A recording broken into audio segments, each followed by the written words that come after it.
दोस्तों, एक पिता अपनी बच्ची को पढ़ाने लिखाने में, उसको जमा करने में, उसका करियर बनाने में अपना सब कुछ दाँव पे लगा देता है, मेहनत करता है, मज़दूरी करता है।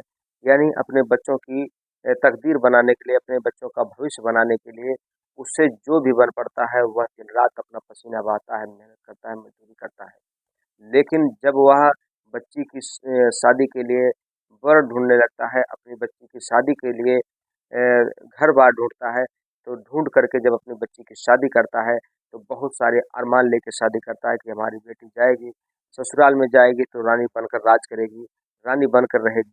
लेकिन आज भी समाज में ऐसे दरिंदे हैं, जो अपनी मेहनत के बल पर कुछ करके दिखा नहीं पाते, बल्कि वह अपने ससुराल वालों से, अपनी बीवी से ये अपेक्षा रखते हैं कि उनकी ससुराल से उनको कुछ दहेज मिले, कुछ प्रॉपर्टी मिले, तो उनका कुछ भविष्य बने, अब उनका करियर बने। लेकिन कहा जाता है कि दिया हुआ दान ज़्यादा दिनों तक चलता नहीं।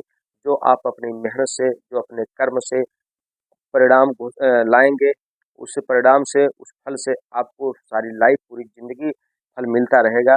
दोस्तों, दहेज के लालच में ना जाने कितनी बहन-बेटियों का आज भी शोषण हो रहा है। यहाँ तक कि कितने लोग मौत के घाट उतार दे रहे हैं। आज की जो भी सच्ची घटना है, ये भी एक दहेज पर ही आधारित है। और एक व्यक्ति जिसकी शादी होती है, वह अपनी बीवी से दहेज की पैसे की डिमांड करता है। जब उसकी बीवी अपने मायके से नहीं ले ला के दे पाती, तो लास्ट में उस दरिंदे उस बच्ची को मौत के घाट उतार देते हैं। नमस्कार, प्रणाम। मैं मोनू भारद्वाज हृदय तल की गहराइयों से आपका अपने यूट्यूब चैनल पर हार्दिक स्वागत, अभिनंदन, वंदन करता हूँ। दोस्तों, आपसे एक पुनः रिक्वेस्ट है कि आप हमारे चैनल को सब्सक्राइब करें, दोस्तों में शेयर करें, कमेंट करें। और आप कहाँ से हमारा वीडियो देख रहे हैं, कमेंट बॉक्स में लिखें। अगले वीडियो में हम उस चीज़ के बारे में चर्चा करेंगे कि आप हम कहाँ से हमारी वीडियो को देख रहे हैं। दोस्तों, आज की ये जो सच्ची घटना है, ये घटना है उत्तर प्रदेश का। एक जिला लगता है जौनपुर। जौनपुर का एक थाना लगता है सिकरारा, और सिकरारा का ही एक गाँव लगता है मुस्तफ़ाबाद। दोस्तों, मुस्तफ़ाबाद के रहने वाले एक राजदेव राजदेव जो कि मज़दूर आदमी है, उनकी एक बेटी है गुंजा। गुंजा नाम की जो लड़की है, बहुत ही खूबसूरत है, सयान है, जवान है। उसकी शादी के लिए जब राजदेव जी गाँव-गाँव भर में ढूँढते हैं, तो कोई उनको बताता है कि बक्सा बक्सा थाना के अंतर्गत एक लड़का है, जिसकी जो है वो भी शादी के लिए परेशान है, लड़की ढूँढ रहे हैं। और अगर आप उसे उसको चाहते हैं, अपनी बच्ची की शादी करना चाहते हैं, तो आप वहाँ एक बार जाके देख लीजिए। तभी राजदेव जी जाते हैं और वहाँ मुलाकात करते हैं। तो वहाँ एक व्यक्ति होते हैं राजा राम। राजा राम के एक लड़का होता है प्रदीप। प्रदीप से अपनी बेटी की शादी 3 जुलाई 2022 को तय हो जाती है। दोस्तों, जब तय हो जाती है, तो बेचारा मज़दूर राजदेव किसी तरीके से अपनी बेटी की धूमधाम से शादी करता है, कर्जा लेके, अ, उधार लेकर के। लेकिन है तो बाप ही, जितनी भी कलाएँ करना उसके लिए उचित था, सारी कलाएँ करके अपनी बेटी की शादी धूमधाम से कर देता है। ये जो लड़का होता है प्रदीप, प्रदीप शुरू से ही बहुत ही निठल्ला था। लेकिन कोई जो बीच में होते हैं, दलाल किस्म के लोग होते हैं, जिनको अगुआ बोला जाता है, पूरी बात छुपा करके गुंजा की शादी करा देते हैं। जो प्रदीप था, उसके पास कमाने-धमाने का कोई भी हुनर नहीं था।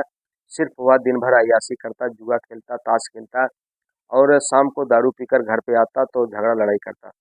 दोस्तों, इस बीच धीरे-धीरे क्रम चलता रहा। उस बच्ची को प्रताड़ित किया जा रहा था लगातार, लेकिन वह बच्ची करती भी तो क्या करती, क्योंकि वह अपने मायके की हालात को जानती थी कि उसका पिता किन हालातों में पढ़ कर के उसको पढ़ाया-लिखाया, कितनी मेहनत करके उसकी शादी-विवाह किया। लेकिन दोस्तों, एक दिन ऐसा आता है कि जब 13 जुलाई की वह भयानक रात आती है, कि जब वह लड़की की सालगिरह के बिल्कुल इर्द-गिर्द का मामला होता है, तभी वह जो कमीने होते हैं प्रदीप और उसका बाप राजा राम, वह उस लड़की से फिर से डिमांड करते हैं दहेज की, कि तुम चाहे जहाँ से भी लाके दो।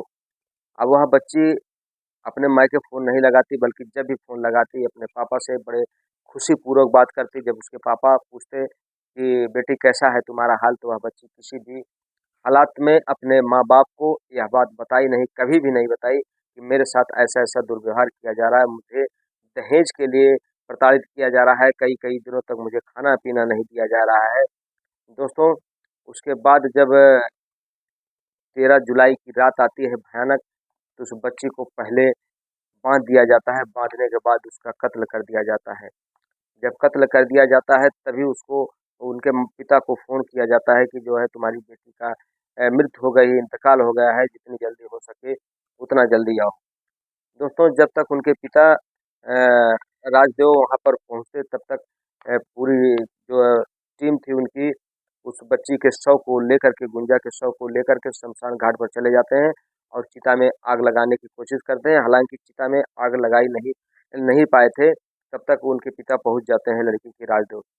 जब जाते हैं तो वहाँ चीखने लगते हैं, चिल्लाने लगते हैं, आखिर उनकी बेटी थी, किसी भी बाप की एक बिटिया गुड़िया कि अगर इस तरीके से मर जाएगी अचानक तो रोएगा कोई ना कोई, हर इंसान। दोस्तों, तुरंत इसकी सूचना राजदेव अपने दिमाग से पुलिस थाने पे देते हैं। कहते हैं रुक जाइए, अभी मेरे गांव वाले कुछ लोग आ रहे हैं, लोगों के आने के बाद ही अंतिम संस्कार करिए, मुझे कोई विरोध नहीं है, मुझे कोई आपत्ति नहीं है। लेकिन चुपके से वह थाने पर फ़ोन करते हैं, थाने से पुलिस आ जाती है और पुलिस जब आती है तो संदेह अवस्था में उस बच्ची को लेके जाया जाता है। जब मेडिकल कराया जाता है तो मेडिकल रिपोर्ट में, पोस्टमार्टम रिपोर्ट में ये पता लगता है कि इस बच्ची की गला दबाकर हत्या कर दी गई है।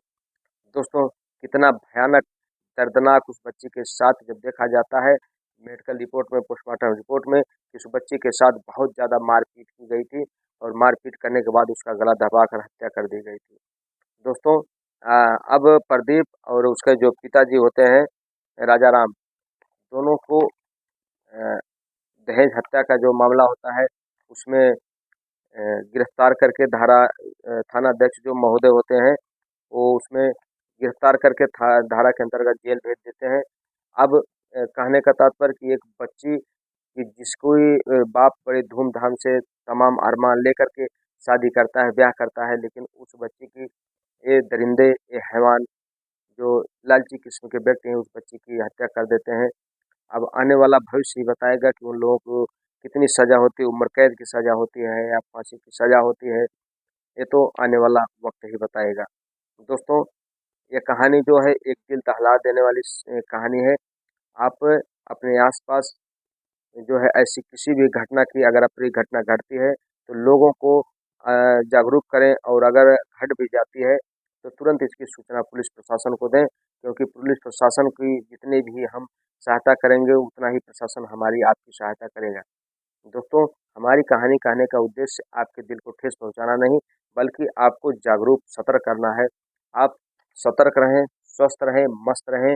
मिलते हैं आपसे अगले वीडियो में, तब तक के लिए जय हिंद, जय भारत, हर हर महादेव।